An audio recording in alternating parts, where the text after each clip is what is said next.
earlier on in the tournament with that Renekton against Darien. On the other side, Nidalee taken out. We know that Peke loves to play himself a little bit of Nidalee. Kassadin also banned by the purple side. And we touched on the Kassadin by the purple side ban earlier. Yeah, it's definitely not what they want to do. Actually surprised they're going to ban Annie because Fnatic plays Leona. And I'm wondering, because they're doing this probably because they're blue side, they're out of bans, and Shyvana ban. That's exactly what I was going to talk about. They have to ban Shyvana, else Fnatic just first picks it. Thresh is still up there. Maybe YellowStars want to take it away from Edward there, and he might be playing Sona, which he loves also so much. Well, Rekkles didn't play Lucian earlier on, so whether that's going to be a first pick, I would doubt it. It's probably going to be something maybe for Cyanide. Maybe they're going to go for that Aatrox. It's a champion that both these teams have played heavily and very well in the past. I've not been impressed with it though. There's still Shen. There is still Shen up as well. Yeah, Shen is still in here. I mean, Darien showed earlier that Lissandra very much a viable pick for him as well. Great initiations that he pulled out in the 2 games that we saw him on that. But lots of options open here. And you can see that Fnatic are taking their time with this first pick, definitely pondering what the best choice at this stage of picking is going to be. The problem is if you do like a mediocre first pick, you give 2 like counter picks to Gambit immediately. Maybe the team's trying to say, guys, we saw Shen earlier on. It was great. Soaz, you're gonna play it, and that's why he's looking so. He's like, no, so down. He's like, no, okay, no, guys, no. first pick Thresh. Yep, exactly. Yeah, because it's him picking after I was like, yeah, Shen, okay, Shen, you sure, Shen? Nah, let's just Shen Thresh. Actually, Elise coming through has been banned most of the games as well. Cyanide said it earlier, like I'm not giving like Elise the trick because we're never giving anybody Elise, but apparently normal rules don't apply for Gambit, and they look like they want to pick it up. Well, maybe they're not expecting Diamond to play Elise in the jungle. It's something we've not seen. He's been pretty much sat on the Vi the entire time, and there is the Aatrox pick. Double lookout for Cyanide. Like 2 of his champions stolen immediately. Will he go for Darien? We don't know. I think that's a very real possibility moving into this one now. We'll have to see. We do have Lee Sin still available, something that Cyanide shied away from a long time, but we also saw him bringing out the Lee Sin to great effect as well. So really interested to see what they go for this time around. And again, it seems like taking their time for this one. That Thresh pick going right up until the last second. Already, though, Aatrox and both Elise can jump immediately into the fight, so definitely an aggressive Gambit. Maybe we'll see some more reserve picks coming out. Is Peke gonna go for the Orianna again? Didn't work all too well, but maybe like the disengage and just the speed up and the shields coming out of her might be the kit they need to deal with Gambit's lineup. Well, what do you think Edward's going to go with here up against the Thresh? Is he going to go with the Sona maybe, that generally they get forced into? Or is there a counter that he could use? I like what they do by just banning Annie and picking Thresh, and just Eddie has been playing a lot. He has played a lot of Zyra in the past, and it does all right against Thresh. I mean, he plays Sona too. It also does all right. Maybe Janna. Main key point for Janna is basically you want to disengage when Thresh goes in. Lands a hook, gives you the time to like make them collide with the tornado, stop him from going in. Obviously, doesn't work if you're getting hooked yourself. Although Thresh has to immediately follow up on his hook because otherwise the lockdown will break and he can still get disengaged. Not entirely sold on the Janna pick. The last time he played it though in a scrim against us, he ran Exhaust and Ignite, so maybe see that here. I'm not scared of letting those kills come his way, that's for sure. Generally not. If anything we've learned in the past from Eddie, that is certainly it. But this Janna is still being hovered over. Expecting their AD carry to come in from this one. Actually, going over towards Sona. If we pan the camera a little bit to the right, we probably see a very sad-looking Edward at this stage of things. Note that they're picking his champion now, so he doesn't have his own choice later. It's Alex deciding his fate. And it will be the Lucian locked in here, so Genja picking that one up. We've seen him already bringing out the Jinx earlier on. Right now, Fnatic sat on Trundle, Garen, or Fiora. Not sold on any of them. Actually, I like Trundle a lot because he's a really strong champion that a lot of people don't know how to deal with. I don't think Fnatic will end up picking him, but I just want to say, like, I'm a Trundle fan. Well, Nocturne is the jungler. It's a champion we saw Cloud9 running earlier on today. Meteor's playing that one.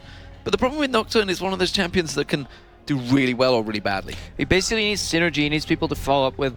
Like, Nocturne lanes generally go for like an all-in type. Like, you ward up, sure, buddy, but I'll still just stream like right through the mid lane, put my paranoia out, and just like, you don't know where I'm coming from, and suddenly I'm on your lane. Like, all-in, double all-ins with gap close, I generally do really well with Nocturne, or just surprising the bot lane, but Lucian deals with it pretty well. I mean, Edwards might maybe the sacrificial goat to take every fear there, but Lucian will dash out. Elise has repel. Aatrox can jump away. Not entirely sure if that's the correct pick. Ooh, Zig's locked in, and this is going to be a Lee Sin top lane as well. Nocturne's in that jungle. We're going to see Soaz on Lee Sin. I like that. He plays a really mean Lee Sin. Yeah, definitely a very popular choice for him there, and a very effective choice. The Zig's coming in. We've not really seen him much up until this tournament, where he's actually been really, really popular. He seemed to do well in the Orianna matchup as well. So basically, Peke has to make a choice here. He's blue side. Alex is the counter pick. He wants something that generically does well. Orianna used to be that champion. Ari used to be that champion. I mean, could deal with any matchup, but it seems like Ziggs is transitioning into being such a champion because he has a lot of wave clear, disengage with the satchel, has the slowdown from his E as well, big minefield popping up in the middle of a fight, and then you have the really fun ability to cast the bomb coming out on top of people, and it's a versatile champion that can do well against a lot of different things that Alex might throw at him. Well, Alex, of course, got the counter pick, so he's deciding what his fate's going to be in the mid lane. Malphite would be an interesting choice for him, and it looks like that's what it's going to be. So the big rock in the mid lane, is it going to be up against the Ziggs? And are they going to lane switch? What's going on with this? That's going to be really interesting as to their wave clear. I mean, every time you see a lineup, you need to assess like different things: split push, teamfight potential, like vision control. Obviously, they need to support, and then just like what in terms of wave clear they have. They don't have that much. Only Lucian ulti like for one wave. I imagine they might even send Malphite mid, just farm up against Ziggs, maybe take the harass, and then just all in engage. They do have really strong engage. Malphite knockup can be followed by Aatrox into a cocoon, into a crescendo, and meanwhile Genja standing at the back just sniping people. Not entirely sure. There's definitely a possibility of lane swaps as well because Malphite is really tanky, shield regenerates. 2v1 definitely the place he likes being in because he's utility based. And talking about positioning, which is obviously going to be crucial for Genja here because he's going to have three guys jumping straight in there, and Eddie's going to be on the fringes of that as well to get the crescendo off. His positioning this event in particular has probably been the best that we've seen of him. That 2v4, I think it was, up in the enemy jungle earlier on in the tournament against Cloud9. I mean, he looks confident, yeah, I think that's the right word for it here. He's definitely been more aggressive. He's definitely looked more confident and willing to, push where usually he'd kind of sit back and act very passively. And if you look at Fnatic's lineup, for example, they don't even have that much crowd control effects. I mean, they need an insect almost from a Cyanide coming out and just dashing behind Genja, kicking him into the fight, because as we mentioned before in these casts, Lucian does pretty well against Thresh. If you get flayed, you get slowed afterwards. If Lucian dashes, he resets the slow because of his E ability. Then again, if he gets into the box, he can dash out again, reset the slow. He's gone again. If he wants to dodge a hook, he's gonna dash out. So Lucian, basically with one ability, he can nullify or basically band-aid anything Thresh can throw at him, and he'll need good combos coming out of YellowStar to seal the deal there. I wonder if some of that confidence is basically because Eddie's back alongside him. Maybe he's just in a happy place at last. Because I remember when Edward left, Genja realized, he's like, it turns out you actually do need to be quite nice to your support player. Yeah, I realized that one, yes, I think, after a while. Yeah, yes, you do. Crepo's like, yeah, that's a rule, guys. That's be nice to your support. That's something a German AD carry can learn once in a while. Hey, watch out. It's about as nice as it gets, yeah. I think. I don't think you could get much more of a nicer AD carry. You saw that black eye he got, it's because he wasn't nice to his support player. That's what happens. But we are in game, the grand final of the Intel Extreme Masters Cologne. Fnatic versus Gambit, a best of 3 with $18,500 for the winner, $7,500 for the second place, the loser of this best of 3. Let's talk a little bit about level 1 here, Crepo. Well, very passive. None of them have any CC train they can throw on each other, respecting. This is generally the Gambit we see. They don't want any wards in their jungle, so they're just settling on pink warding whatever they throw in. They might go for the typical Gambit move where AD carry and support try to mess with a buff. It's really safe because if they see too many people in there, they just back off. It leaves Diamond Procs generally exposed, but he's normally okay with that, and that's actually what we see here. Genja and Edward grouping up already, but Fnatic has played against it so much, they're possibly even ready for it. Yeah, this is exactly the position they caught out CLG with, and they're going to try the same. Forcing a flash already from Edward. That was a quick early flash. Almost similar situation to Nien walking in towards the top bush. Yeah, and he respected the play there, flashed immediately, because Thresh could be channeling his hook in the brush, and he would have no vision of it, and once it lands, it's too late to flash. So okay flash from Edward. It looks like Fnatic wasn't expecting them to be there. They were just doing a delayed invade.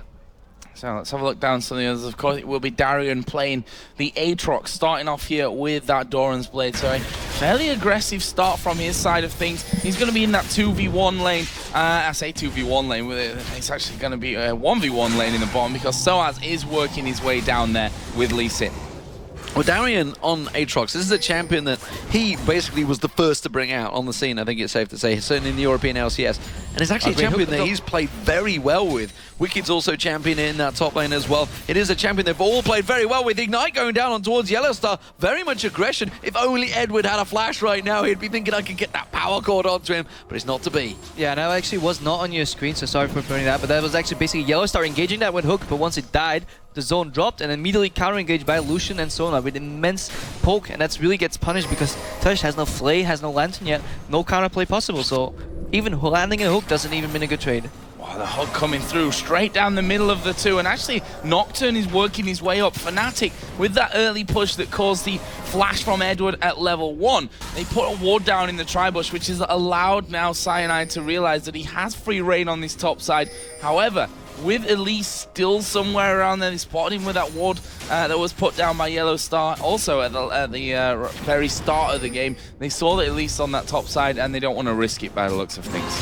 No, it would have been a dangerous play, but look at the mid lane right now. 16-5 already. Alex Ich in terms of farm to Peke. This is what we're talking about. It's like, how are they going to do the wave clear? How do you possibly keep up with a Ziggs on a Malphite?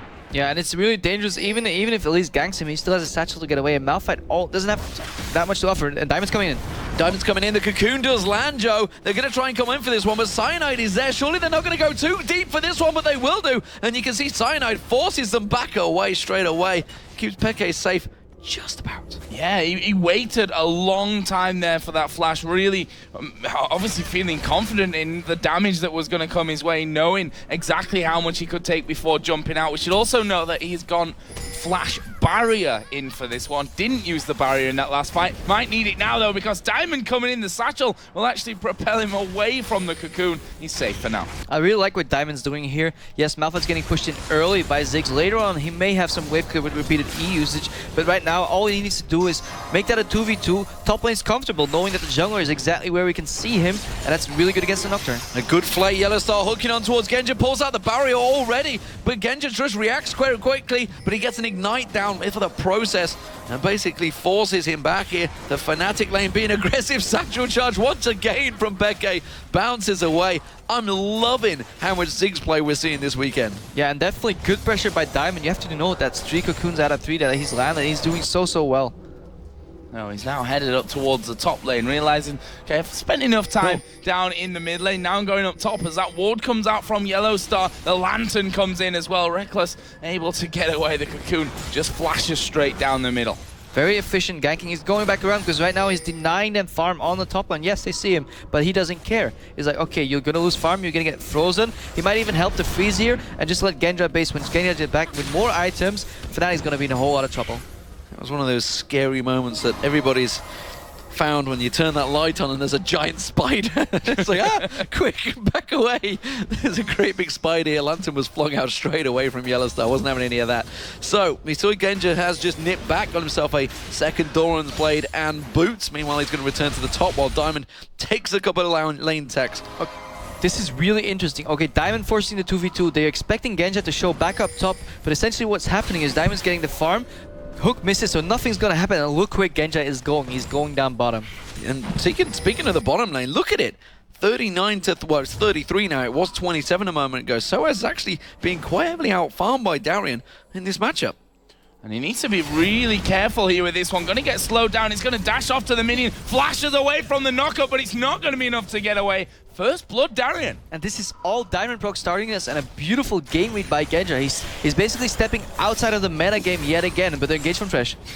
Well, they're going to try and go towards him. Repels away from that hook straight away. Will try and get back in there and actually turns around, puts a bit of damage back onto YellowStar. And like you say, stepping out of the minigame, effectively becoming a top laner briefly. Yeah, he's going the top laner, and Genja is roaming every time an AD carry bases early on a freeze like that. You expect him to come back and punish the NMP team for allowing it to happen with an item advantage. Fnatic is scared. They can't really come there because they're afraid of Genja coming back. And then Soaz, who the hell expects an AD carry to show up in the bot lane? Well, apparently you do against Gambit. And not really much to be expected there, and that's catching them off guard, something that we don't really expect between two teams that have played each other so very often. Because he's never done it. It's a completely new Genja right here. Equally crazy, but he's tired of building crazy IEMs, so he's doing crazy roams instead. Those crazy Russians, they are up to all sorts. So Genja and Edward, they've rotated around and they are in a 2v1 lane now up against Soaz. Interestingly enough, finally Diamond has gone up there, but Darien has gone up there, sorry, but Diamond, he took a lot of farm while he was in that lane. That's actually buffered him a little bit, and he's got that level advantage in the jungle now. At the same time, Fnatic's bot lane, or actually now top lane, the two people there, couldn't really counter farm as much because they were still scared of Genja coming back. And even, you saw it when Diamond, he took a little damage onto Thresh because he even saw Rekkles being so far back, being not in the damage zone, and really good read by Diamond. Even if it's like a small bit of damage, it just shows how well he's reading the attack zone from Corki. See him there just backing away here, Darien, just to pick up as much as he can. Those golems going his way. The blue buff has also transferred over on towards Alexic. Look at this, Diamond headed down bottom. He's gone over a ward, which means that he's not going to have a chance for a kill, but it also means that Soaz didn't come near this lane. Yeah, they are absolutely being kept away, and now Darien has hit that level 7. He's got the pickaxe and longsword to go along with it. His wave clear is going to be pretty strong. There's no way they're going to be able to shove on that lane too heavily towards him. Diamond Prox waiting around the side. He's going to maybe go cast the cocoon on towards Cyanide. I don't think he'll get the kill, but he's going to go full on aggressive. Pops that fear leash off. Will it be enough? Ziggs comes in. Remember, he's going to have that long range poke, but unstoppable force is available from Alexic, and they know it. They have to step away. And what Gambit lacks in siege potential, they just make up with pressure. They don't even siege turrets and slow it, take it down. They just say, hey, we're here, you better move away or you'll die. And that's exactly what they do. Look at the bottom tower, down to 30%. What does Gambit do? Rotate into a Drake. No more time to push, just go for the Drake. Drake is already been way started off, and that's going to be taken for free here. Fnatic not going to get anywhere near this one to stop that from happening, and that is going to be a nice reward for them as the lantern goes in. Like, confirmation, well, confirmation for a timer. Yeah, that's all they get. See the time, at least for the next time that one's going to be coming up. Let's have a look at some of the early CS count here.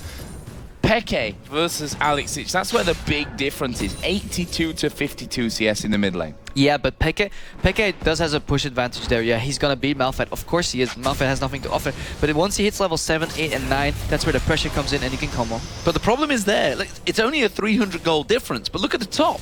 That's an 800 gold difference. Look at the jungle. That's a big difference. And now they're diving in, Joe. Yeah, flash hook came out. There's the crescendo coming down. Soaz is super low, but it's Edward that actually falls in there. Soaz able to stay alive from that one. I mean, yeah, basically, really good gank, transition into a tower push. This is exactly what Fnatic needs to do to get back into this game. Gambit caught a little off guard, and once they're dead, well, tower's a free push. Oh.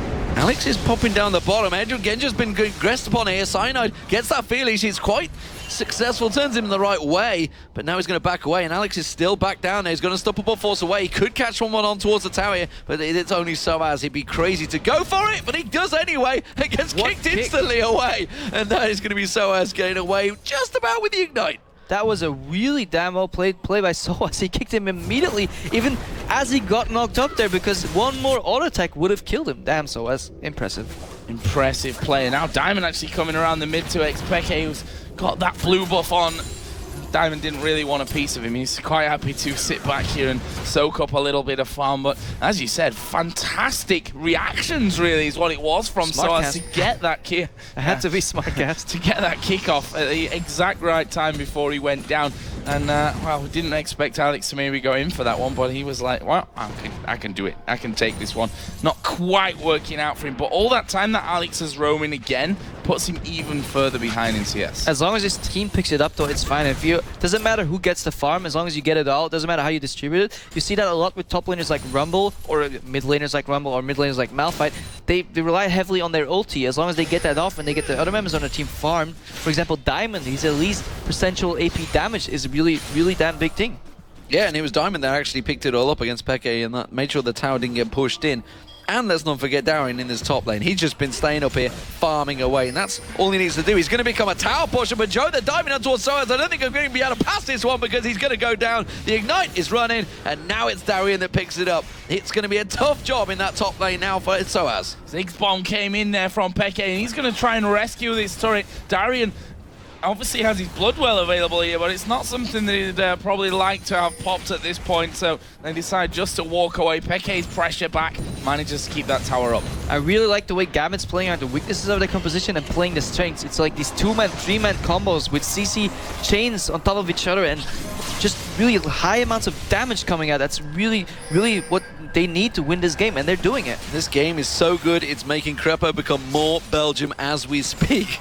He's continuing, the accent's coming on strong. It started off Scottish at the weekend, but now he's into full Belgium. It's the Russian influence. But right now, it's 2-1. Gambit are in the lead. You can see it's just about 1,000 gold advantage they have. We saw a lot of bottom lane pushing, and we're back to it once again. Rekkles been forced back by Genja, taken down to about a quarter, 3/4 health there. YellowStar also not able to land out that hook, but at the moment, it's Rekkles with the CS advantage. Okay, Genja has ulti, so does Edward. A crescendo culling combo could be enough to force them out of the lane. Not necessarily kill them, but get the tower, and we always see Diamond Procs approaching. Oh, this is really good poke from Genja, actually. He's catching on towards Rekkles every time, and he has those rockets available. He has hit level 6, but in terms of farm, look at Peke. Level 11, he's way ahead.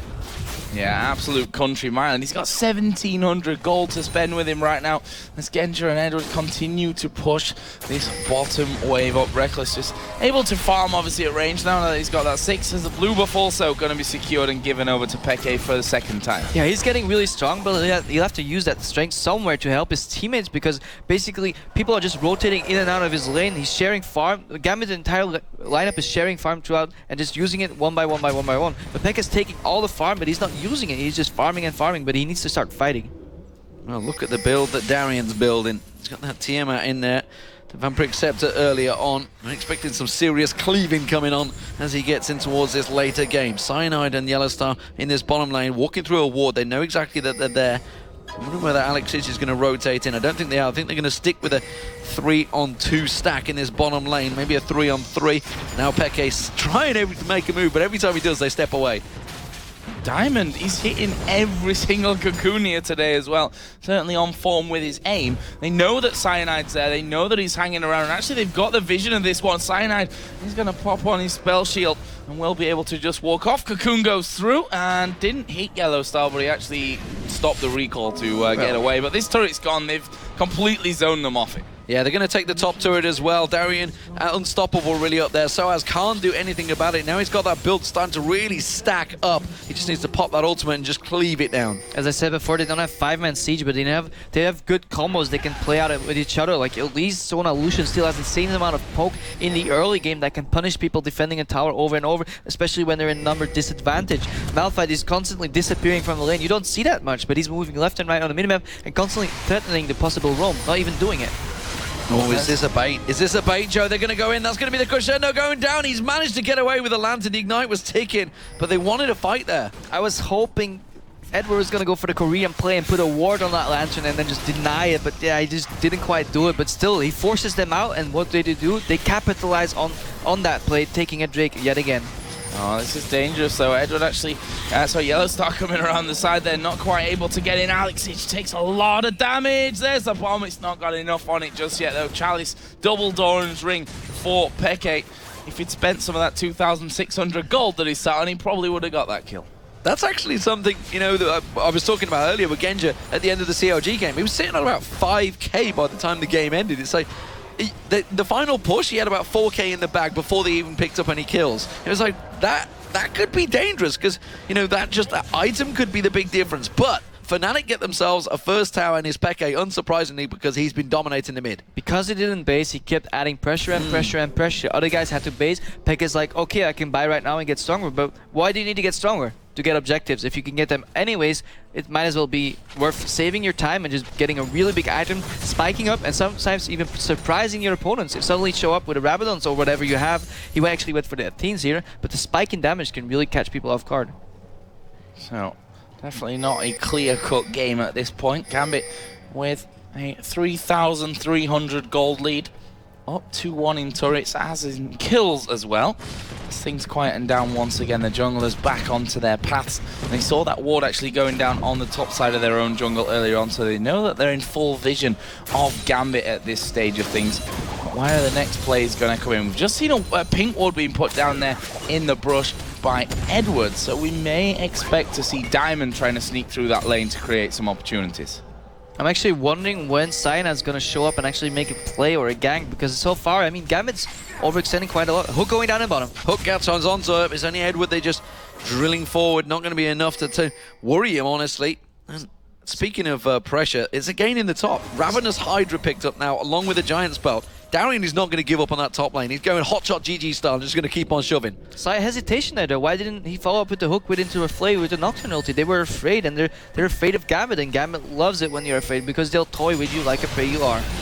There's Soaz coming out on towards Darien, and he's not one you want to mess with. He popped his ulti straight away from that one, and with a Hydra, he rips through these lanes. There's not really minion problem clearing out those minions as they go, or a Soaz, it seems. He's down to half HP there from just a couple attacks out of Darien, and he's just backing away from that one now.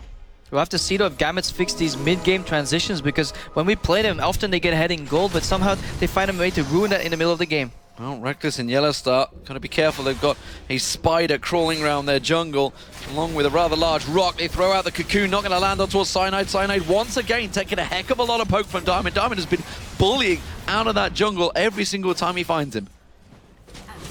Down on the bottom side, Gambit continued to push this lane up. They're already up to that inner turret. They've got the wards down there. That red buff is going to be stolen away. And Fnatic starting to lose the control of their own jungle. That sets up a dangerous precedent moving forward. Slightly problematic for Gambit is though, they have to split push. They don't have 5 in mind, and that means Nocturne can jump anywhere, followed up by the Ziggs bomb, but it does look like extra pressure on top of him because of the passive Darien has. He can overextend because he doesn't even care about dying. The tower's going to go down to Darien, but Peke and Soaz are both there. They may try and get claps on towards him, but he can just jump away like that. He's taking an inner turret all on his own. And draws pressure to top lane, which allows a little chipping away in mid turret, and this is exactly what Darien has to do with Aatrox. Split push all day, draw aggro, jump out when he can. Even if he has to die, they have to burn through his entire health, then his passive, wait for that to come up, and then kill him again. Meanwhile, Gambit can answer that with pushes throughout the entire map. So you're trying to suggest that Darien is actually Ivan Drago? Yeah, if he's got to die, he dies. Oh, Peke getting caught out here. This could be real dangerous to Satchel though. Well, lift him off to safety behind his own turret. Gambit have actually let this bottom lane push up a little bit further through now as well. So they are going to draw Fnatic out if they want to get in there on any of that farm. Couple more items coming in as well. Rekkles just finishing off that Trinity Force. The Tiamat now added in finally for Soaz. It just showed you how far behind he is, sadly, at this point. Interesting pickup though, the blue buff going to Alex, who already has some CDR coming from his Athenes, which means he probably puts him around 40% already. That means maybe they're going for an ultimate play and they want to chain 2 Malphite ultis in a short span of time. Well, so far, Gambit, they seemingly are in the position to start pushing areas of the jungle. Peke comes around, just catches a glimpse of Alex Ich, but Alex Ich is motoring it down the bottom. That's where they want to focus. They can see they're forcing Fnatic back. And if it wasn't for spotting Alex quite so early, I'm not too sure if the warning signs would have gone off down the bottom lane. Instead, they are looking to engage. Diamond, I think he was forced to flash away there. Yes, he was. So flash was burned from Diamond. Now with that blue buff on Alex Ich and actually going for the Athenes and not really building super tanky, but actually going for a slight AP alteration of Malphite, combine that with Lucian and Sona and Elise having magic damage, they actually have a lot more poke than I initially expected, and they actually may grow into the siege potential they need to close out this game. So let's see then. Fnatic here pushing that mid lane back out. They took the tower down earlier on, of course. Still lacking behind here, and a lot of that coming from the farm, that's for sure. But you know, the way that Gambit have been playing right now, it's going to be hard to stop Darien because he's a confidence player, that guy, you know. When he's down, you see him just wandering down in lanes and just dying over and over and over and over again. But when he's feeling good, that's when he's his most dangerous. A very interesting pickup by Edward here. He went for the Boots of Lucidity for even more CDR and upgraded them to reduce his flash cooldown. Looks like Garrett combine that with the notion that Alex got his blue buff for 40% CDR on Malphite ulti. They're going for repetitive plays on the enemy team. Normally 20 minutes into the game when you're this far ahead, you would see Baron plays, Vision contesting, but it looks like Gambit has chosen a different way to close out this game. Hopefully they can actually land these engagers, because otherwise they might just give Fnatic the time to scale back into the game, because spending money on flash reduction and better boots and cooldown is all fine and well, but if you're not using it in your fights, you're just giving the enemy team a chance to come back. Funny thing, actually, xPeke, don't forget that, because xPeke right now being attacked in the mid lane. He is, gets away with a lantern. The Ignite not enough to finish him off, and Gambit, whilst not able to get the kill, have they done enough work here to carve themselves an opening on the tower? The classic double-edged sword. There's a lantern behind me and an enemy in front of me. Do I step forward and hit him, and then he crosses me and takes the lantern? That's exactly what happened. If Alexis blocked that lantern, Peke was probably dead. Well, they're going to have to deal with Darien. He's got a 2k gold advantage over Soaz now. He's carved himself out in that top lane, and if he's allowed any free time on that tower, he will take it down no problem. Dragon's also picked up by Gambit as well. That stretched their gold lead just a little bit further. 5,000 now in the 22-minute mark. But this is effectively a traditional Fnatic versus Gambit combo. Just one of the teams slowly edging ahead, but it's still never quite clear, because we know that Fnatic or Gambit, if they were up against it, they can always carve themselves a way back into a game. All in all, we've only seen 2 kills coming out in this game so far, like from Gambit's side, and 1 from Fnatic, building so much fight potential actually coming out from Gambit, but they're not really using it. Yes, they're getting pressure, they're getting towers, but we've not seen this wombo combo that's in their composition.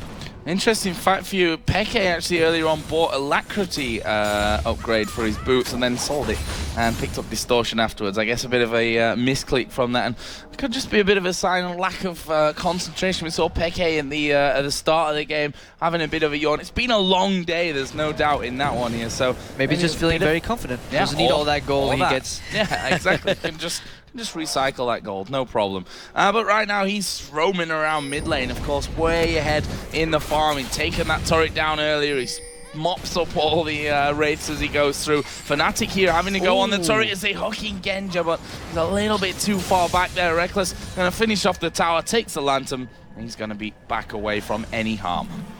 So YellowStar, will he be able to get away from this one? Oh, he's going to pass the ward. They're going to pass the ward, so Diamond is going to get spotted out. Cyanide is nearby as well. That Paranoia will have a fairly sizable range. He has at 11, so it will be up to level 2, and he should be able to get in and do damage. Look at Peke, though. He's almost level 18. He is miles ahead of anyone else on the board right now. Absolutely decimated the middle lane, and the question is when we will see the power. That 300 CS he's now got. He's almost 100 CS ahead of Alex Sich. When will we start seeing that power in action? Because it's 0-0-0 right now. I almost feel like Fnatic's comfortable just farming until Peke spikes so immensely with Rabadon's death cap, and then just going to rely on his flash to dodge skill shots.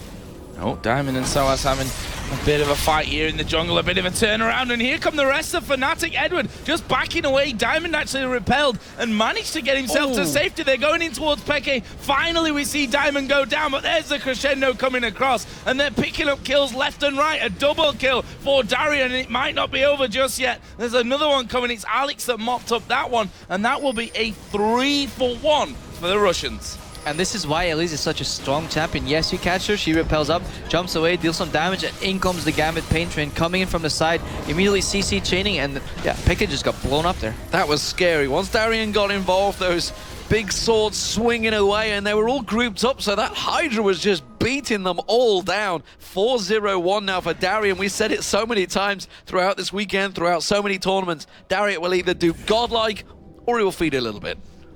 Well, and usually once you start feeding, Gambit actually even wins, because Darien, all in all, is really good at drawing pressure to his lane. Doesn't care if he lives or die, he just push.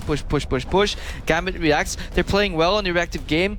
I don't really agree as much with Eddie's not so traditional support style, not going for too many wards and not going for the early oracles, because I really feel like Gambit can definitely pressure a Nashor here and even force Fnatic to face check them and then actually get their wombo combo off. But who am I to disagree with the Thresh Prince? Now we see Diamond carrying that oracles right now, and he's just done a bit of clearing out around the Baron. Obviously I have a pink ward up on the top side as well. Darien now 4-0-1 after that last fight. He's sat on another 1,600 gold to go home and spend, and buy on top of that Ravenous Hydra and the Randuin's Omen, which makes him so hard to get away with his kit, with the slow out of the Randuins and the AoE damage that he gets off that Ravenous Hydra.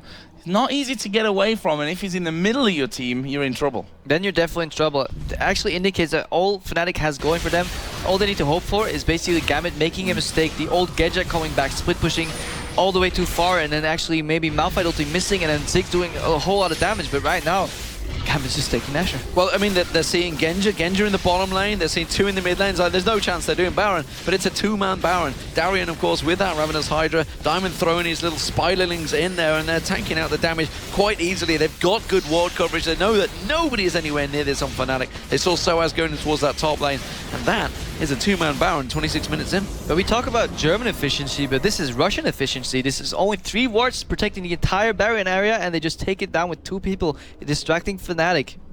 Edward proving right that you only needed those 2 wards to get that Nashor. He said, don't argue with the Thresh Prince, man. I just get 1 up. And that leaves them even further ahead. We're approaching the 10,000 gold. It's 8 at this point. Well, Gambit now with that Baron are going to be making Fnatic run scared. We've just seen a Thorn Nail picked up now by Darien. Very interesting build path that is going here, Crepo. Basically, they're telling us all that they're gonna blow up Peke and then deal with all the rest one by one. I mean, if Soaz wants to duel Darien, he'll die. If Cyanide wants to duel Darien, he'll die. If somehow Darien's split pushing and Peke comes to clean the waves, he's okay with that because the rest of his team is just so weak that they'll die to the remaining 4v4. And funnily enough, Alex, it's the way he's building. It's like it's the fear of an ARAM game, effectively, because he's the full AP Malphite, which you only ever normally see in an ARAM. And actually, that 4, I'd love to know how much damage that can do, actually. It's going to be hitting for a hell of a lot. Yeah, it's already up to 680 as Unstoppable 4. So if that manages to find its target in about 4 or 5 people, followed with the crescendo, followed with Darien diving in and getting that Hydra swinging, he is going to massacre that team. This is basically Gambit is not going for like the one guy that's the full tank. They all have elements of damage and all have elements of tankiness. Alex is getting caught though.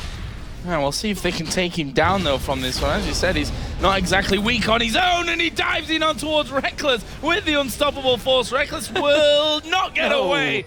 And I tell you what, in a 1 versus 3, that's not a bad outcome for it. Meanwhile, Gambit here are pushing straight down the mid lane.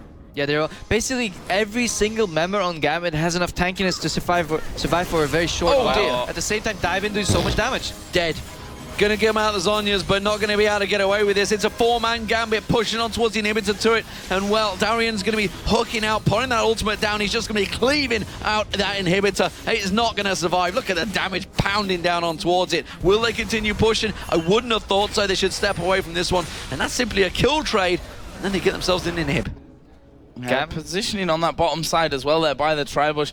You can, it's a 1v3, Alex goes down, the rest of them are in position to swoop straight down into towards that middle inhibitor turret. We saw a great cocoon again from Diamond to actually start that one off. Yeah, definitely Diamond MVP solves all the issues the lanes have in early game and is everywhere he needs to be. One thing I'd question there, why didn't Peke use his bomb to clear the wave? That would have stopped that dead. And the rest of his team would have recalled, which they had, and they would have been back there. You saw them turn up just as the inhib died. Does Gambit even need a wave to push in? That is a good question with Irandians and a Thornmail. Darien probably could have tanked it. I think after DreamHack 2011 or 2012, whenever it was, they gave up on waves and they're just gonna storm the front. You proved the point during that tournament, and 27,000 difference. Good lord! Did anyone see Rekkles? Because I didn't. Oh, he's gone. He is a goner. We all gave up on waves, by the way, after that game. Almost gave up on life halfway through it. It was that long. But Gambit here, I mean, when Alex can do that to your AD carry, Unstoppable Force is named for a reason. You're not going to be able to stop him getting in. See, usually I was never a big fan of AP Malphite because it's so binary. Either you get him or you don't, but it does seem like you get him immediately with this combo. Look at Eddie. He's like, look what I found. I've got a top laner, and he's going to try and catch me. Not going to happen. Gets taken down. It's Genja. He gives the kill. I think this is almost approaching all she wrote for Fnatic, and I just hope they can wake up next game because Gambit looking really strong. You know what it is? It's because Groove's here now. Groove flew in from LA, and sure as hell, Gambit are playing like they mean it. Yeah, they're not messing around, that's for sure. Edward actually getting that blue buff here from that last turnaround, not letting it go over towards Alex. They're going to push onto this inner turret in the bottom lane, and this game is pretty far gone now, I think we can say, in terms of Fnatic's hope. 12,000 gold the difference between them, and Pop. Rekkles in the last 2 minutes has spent more time dead than alive, actually. Yeah, I mean, there's nothing at all that he can do about that other than stay really far back. But even Flash, I mean, you've got to be so quick on it. He did have Flash Wave, Valkyrie available, but he's had a Flash ulti on him once, and with the DFG coming out so quick, he's just getting destroyed. And with the AD carry gone, there's not a lot they can do about stopping Gambit. He has to flash the impact, but even then, the Q will probably connect, the DFG will probably connect, and that's enough to take him to half HP. It just, Gambit is too far, and yeah, as you said, they're getting their groove on. Oh, Diamond caught out. He's going to have to repel away from this one. The bomb comes down, but he had one little minion he could repel to. And that's you see a bit of a problem here from Peke. Won his lane by a mile in terms of CS, took down the turret early, had this massive advantage in terms of the CS numbers and gold, but what has it really brought them to the table at this point? Nothing. The rest of his team fell too far behind, and can you say that's the rest of his team fault? Is that Peke's fault? It doesn't even matter. As a collective, Fnatic is just not there. Did not know he was there. It was a lucky shot. Soaz suddenly finds it. That's going to be a hook on towards Diamond. YellowStar comes back in, but Soaz is like, don't even think about it. Run for your life, man. There's a crazy Russians coming down the lane. Now, gonna keep going down that lane as well. A minion wave coming down. Already seen, they don't really need minions, to be honest. This time might play a little bit more cautious with that one. Nope, they're gonna wait till they've got just one caster minion, then they're gonna go in for Yeah, it. they're basically waiting for top and mid to push in a little bit, and then Alex is probably still deciding who he's gonna pop and just one-shot completely. Let's see at the kills for Fnatic, whose KDA can be ruined the most by Alex jumping in. Well, if Rekkles is like, I'm staying back here, guys. I'm not I'll good. Valkyrie in if I need to be there, rather than be there and Valkyrie out. I am not going to be anywhere near this one. Oh, he thought about it. Look, he came around the side and immediately saw Alex just peek around the corner. He's going to get caught. He's going to get destroyed. That is a complete multi-kill, and it's going to become all she wrote for Fnatic. That will be Gambit surely taking game one here. And really, what a fantastic performance they've put in. I think if we sum this up, all this game is about is Domoy. I think that's pretty much it. They are not messing around here. Surrender vote in the end for Fnatic, and that will be a massacre. I think is somewhat of an understatement maybe coming in. 57.5 to 43,000 gold in the end. 14-3 in kills, 8-2 in turrets. Absolute brilliance from Gambit. And Darien, I want to say again, look at him. He's got the swag. We've seen that many a time before. He either plays amazingly well and aggressive and he's just scary, or he gives up a load of, like, his performance this tournament is possibly the best series of games following each other that we might have seen from Darien ever. Yeah, I saw some hesitation in one of these games. He still played very well. He could have played a little better, but this game, for example, he was just stellar. Just top-notch, top-laning experience coming out from Darien. And the irony is, Genja's also playing brilliant, but Darien's performance is outshining him. You know, Genja seems to be switching back to... He's found his aggression. Eddie's back with him, and suddenly he's feeling confident. Suddenly we're seeing a Genja that we had gone missing throughout the summer. But like you say, Darien, you gotta not give him Aatrox. 4-0-6 is a champion he is so comfortable on, and again he's put in a fantastic performance. And Cyanide, I have to say, on the the flip side of this coin, that we saw two of his champions go. We saw Elise go and Aatrox go right at the very start to Gambit after they picked up Thresh as the first pick. With the Nocturne, he didn't really get involved. We didn't see the use of that ultimate that Fnatic probably would have needed to get things rolling. That ties into the point I was about to make. As we saw Gambit actually pace a little bit. During the early game and the mid game, I mean, they had this combo from level 6, like this CC chain, like getting one target and blowing him up and saying, see hero, kill hero again, but it never came out. And I can't help but feel like, imagine if Cyanide was there to punish them while they were pacing, but it just didn't come out with Nocturne. A lot of hesitation coming from Fnatic side, and maybe they need to switch the jungler, maybe even get a Jarvan. It's a little more straightforward, a lot more gang paths coming out. You can jump over walls. Basically, just they didn't get the hook combo or the Lantern Nocturne combo in. They couldn't achieve anything. For the longest time, this game was stuck in a 1 and 2 kills, and once Gambit flicked the kill switch, it was over. And looking at Peke, you know, 412 CS, 130. Compare that to, say, how Peke played Ziggs compared to how Link played Ziggs. Ziggs was non-stop roaming. That bomb has got a long range, and you got to reuse it for a reason. But the problem is there was nothing creative for him. He could have come down to the bottom a number of times, just thrown the bomb simply to create some pressure. CS doesn't win you games. It's the same thing that actually was a downfall of CLG so many games. Yes, Doublelift was farming in the side lane, but there was no pressure coming out, and the team would just obliterate you in a team fight. If you're the one guy with all this farm, and you're facing Cocoon, Darien jumping in, Malphite ulti, Crescendo, even just Genja blasting away at you with the culling. Like, what are you gonna do with that farm? You're just gonna blow up, and you just hope that your Zhonya's makes you survive long enough, but just wasn't enough for Fnatic. Well, a solid Game 1 victory here, but it is a best of 3, so at least one more to come. We'll see if Fnatic can pull themselves back into this